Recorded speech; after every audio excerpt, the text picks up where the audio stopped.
How to log in into Amazon A to Z employee account. Hello everybody and welcome to our channel. Today you're going to learn how you can log in here into Amazon A to Z. So please watch till the end to properly understand the tutorial. I must be really clear with this, but you're just going to be able to have an account here if you are an employee. So what I've done is go into my web browser and type Amazon A to Z.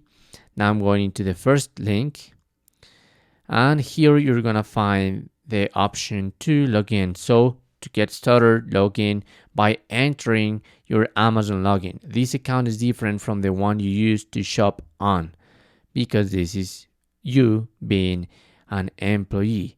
So I'm going to type this name, and once the name has been identified, you must enter your password.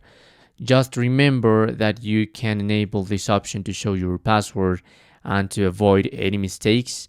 And also beneath the login button, you have the option forgot your password in case you don't remember your password at all.